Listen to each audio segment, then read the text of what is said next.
안녕하세요. 저는 2025학년도 유아임용 합격자 나.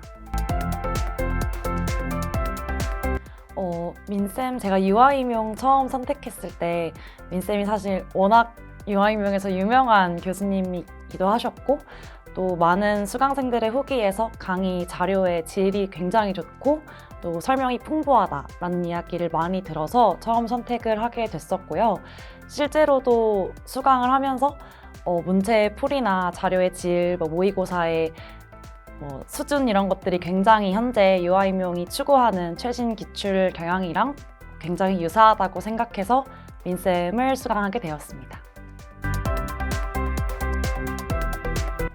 가장 제가 생각하기에 민쌤의 하이라이트라고도 생각하는 문풀이랑 모고 기간이 정말 민쌤 강의 중에 가장 도움이 되었던 부분이기도 한데요. 특히 문풀에서 주로 민쌤의 문제가 교사 발문 예시나 서술형 활동 예시, 또 하나의 이론만 중점적으로 하나의 답변만 다루는 게 아니라 하나의 이론별로 다양한 측면의 문제를 많이 다뤄주시거든요. 그래서 그 부분들이 이제 민쌤 수강하면서 제일 도움이 많이 받았던 부분이기도 하고, 또 모의고사 같은 경우도 특정한 이론이나 특정한 영역에 편중되기보다 굉장히 다양한 영역을 또 심도 있게 다뤄주시는 부분이 있어서 그 측면이 민쌤의 가장 큰 장점이라고 생각합니다.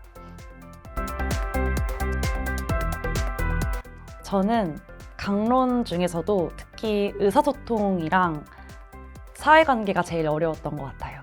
일단 의사소통에서 제가 제일 어려워했던 부분이 많은 학자들의 단계를 또 외우고 그 단계에 맞게 서술을 해야 하는 부분이 가장 어려웠었는데, 앞에 좀 중복되긴 하지만 민쌤 문풀이 정말 다양한 학자의 이론을 지겹도록 다뤄주시거든요. 그래서 활동 예시나 발문, 차이점 이런 것들을 계속 서술형으로 써보고, 저는 또 민쌤의 모범답안 중에서 키워드를 파악해서 그 키워드를 암기하는 연습을 반복해서 해서 그런 영역들을 극복할 수 있었고, 사회관계도 비슷한 측면이었던 것 같아요. 민쌤이 특히 수험생들이 이런 부분에서 많이 실수한다는 부분을 좀 짚어서 말씀해 주시기 때문에 그 실수가 나구나 하면은 이제 이거를 빨리 고쳐야겠다는 마음가짐을 가지고 공부했던 것 같아요.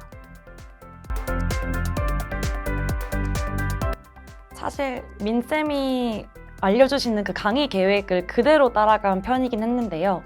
아무래도 중간에 밀리는 또 시기가 있고 또 공부가 어려운 시기가 있어서 그 시기는 좀 넘어가고 일단은 그 미룬 시기를 그대로 두고 그냥 다음 챕터로 넘어가서 쭉 따라갔던 것 같아요. 민쌤도 그냥 따라오라는 말씀을 많이 해주셨던 것 같아요.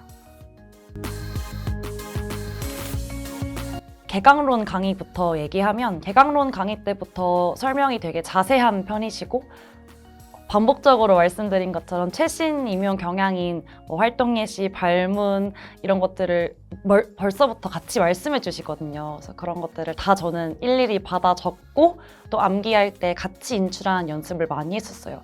그리고 그렇게 하다 보면 모의고사나 또 문풀에서 이런 발문 나왔을 때 이렇게 서술해야지 라는 감을 좀 잡을 수 있거든요. 그래서 그렇게 활용하면 좋았고, 또 민쌤이 작년부터 하셨던 게 건강안전 어플을 사용하셨어요. 그래서 저는 밥 먹을 때, 화장실 갈 때 그때까지 막 공부하는 스타일은 아니었어서 그때 좀 가볍게 건강안전 퀴즈 풀면서 좀 안전을 돌렸더니 그게 후반부에 한 9월, 10월 되면 어느 정도 쌓이더라고요. 그래서 이것도 많이 활용하셨으면 좋겠습니다. 건강안전 관련된 퀴즈를 이제 어플로 풀어볼 수 있는 거거든요.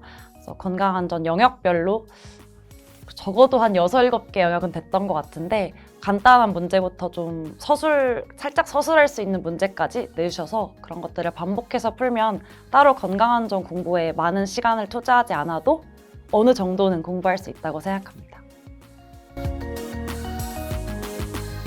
제가 재수 때 이제 불합 요인을 했던 가장 큰 이유가 이제 암기 부족이거든요. 그래서 사실 제가 암기에 관련된 특별한 팁을 드릴 만한 건 없지만, 제가 생각했던 극복 방법 중에 하나는 1, 2월, 그러니까 겨울 때부터 암기를 같이 가져가자였어요. 그래서 아무래도 저처럼 암기가 좀 어려움을 느끼시는 분들은 암기를 좀 미룰 수 있거든요. 아, 이해 먼저 하자라고 넘어갈 수 있는데 제가 이제 그렇게 5월, 6월부터 암기를 하다 보니까 양이 확실히 벅차서 뒤쪽 문풀 모고를 잘 소화를 못했었거든요. 그래서 1, 2월부터 짝으로 구술 스터디를 같이 진행하면서 외웠던 게 좀 도움이 많이 되었던 것 같아요. 2차 준비는 1차 끝나고 일주일 정도만 쉬고 이제 카페를 통해서 대면 스터디를 구했고요. 그래서 1차 합격 발표 전까지는 평가원 지역이다 보니까 평가원 지역의 면접 수업 실현 기출 문제를 좀 반복해서 연습을 해봤고요. 그래서 어느 정도 그냥 감정도 익힌 상태였던 것 같아요. 그리고 1차 발표 이후에는 민쌤이 진행하시는 2차 개인 지도를 너무 운 좋게 갈 수 있어서 민쌤 주시는 문제 풀어보고 실제로 실현해보고 또 민쌤이 지적하시는 그런 저의 고칠 점, 또 조건 충족 방법 이런 것들을 되게 세세하게 다뤄주시기 때문에 그런 것들을 토대로 또 다음 주까지 보충해서 다른 수업 유형 연습하고 이런 식으로 반복해서 했던 것 같아요. 네, 저도 뭐 여행 가야지, 이제는 부담 없이 좀 쉬어야지 이런 생각도 많이 했고 이렇게 합격해서 또 나를 응원해주는 사람들한테 좀 좋은 소식을 얘기해주고 같이 축하받고 이런 상상을 되게 많이 했던 것 같아요.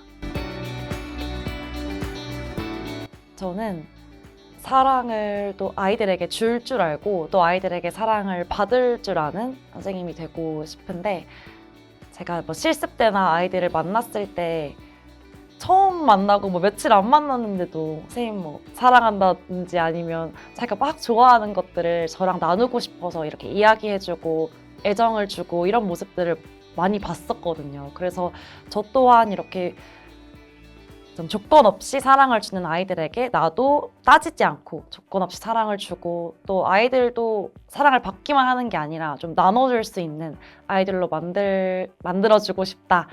이런 교사가 되고 싶다라고 생각했습니다.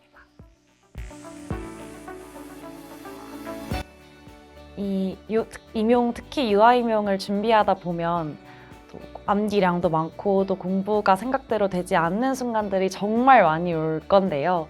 그때 일단 포기하지 않았으면 좋겠다는 이야기를 가장 먼저 해주고 싶어요.